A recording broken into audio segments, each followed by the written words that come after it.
Hello, Michael Swain here after Kansas basketball's 74-55 win over Arizona State here inside of Allen Fieldhouse. And I think the second half for KU is going to be the story. It also covers up, I think, what was at times a little bit of a rough first half for KU. But look, a win is a win, and I think big picture, this is a team that you can see the wheels starting to turn in some respects. And I think this performance, when you add in, right, what KU did at UCF, you're seeing what success looks like for KU going forward. And the blueprint, I think, is starting to be laid. And I think it starts with KU changing the starting lineup. Shaquille Moore going in and playing as kind of a second guard off of DeJuan Harris with Zeke Mayo, obviously KJ Adams, Hunter Dickinson in the front court. But adding that extra level of intensity, I think, has helped KU, because when you look back at the early starting lineups of this season, right, obviously Diggy started, that's not necessarily a long-term one, but, you know, someone like myself thought, hey, Rylan Griffin, AJ Storr, those are going to be your starters. But KU didn't have a lot of juice with those guys in the game. And you see when Shaquille Moore is healthy and he's on the floor, how much of that intensity he brings. And Bill Self has talked about this in press conferences, if you've listened. KU does not have guys, like DeJuan is not a rah-rah guy. KJ is a little bit, but Hunter's not.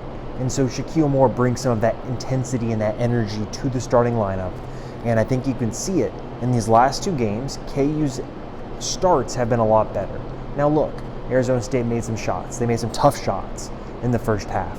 But the process of how you get to a result, right, KU's energy was better through periods of the first half.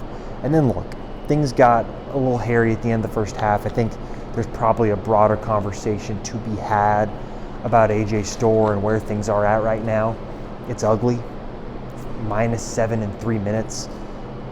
I think you're at the point where, I don't know if you can totally hit the eject button on it, but I think you're pretty close to just saying that it's a lost cause, because the same mistakes that are being made, you know, the same mistakes he was making, you know, in November and December, well, now we're in January and it's the same stuff, right? The ball sticks.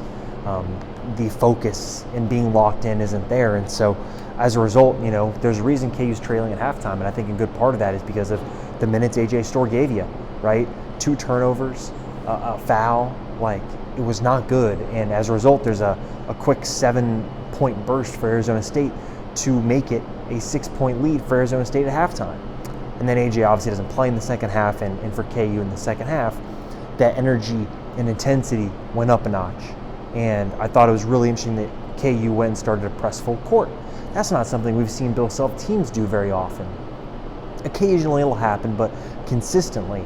And again, the guy Shaquille Moore was the focal point of it, right? There's that great play where, you know, he's in the backcourt, pressing full court.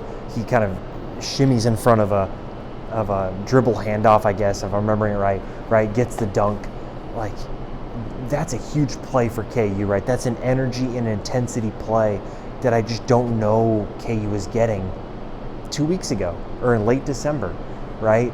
It felt just very low energy. And so for KU to have someone like Shaquille Moore bring that, and for him to score the basketball tonight, I think was a huge plus. And look, Shaquille Moore looks like a Bill Self guard, right?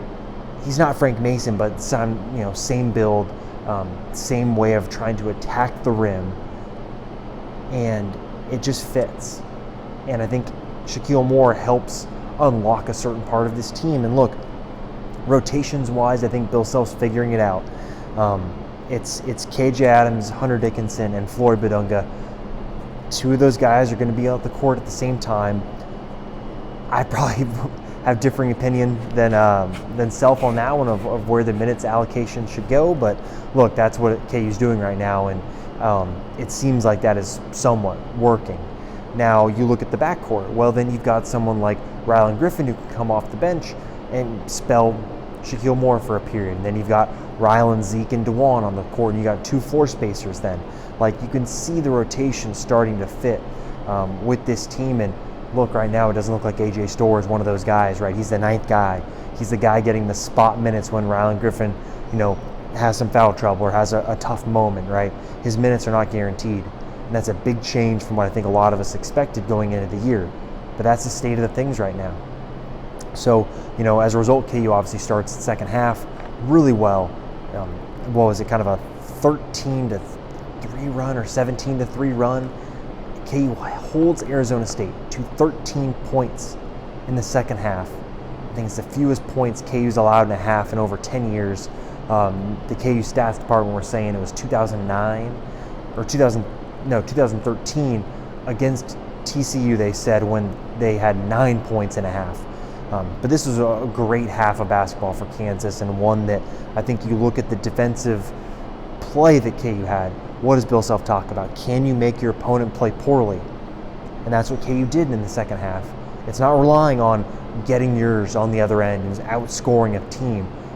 KU is going to have to make other teams play poorly, and that's what they did in the second half of this game. So, look, it's the Big 12.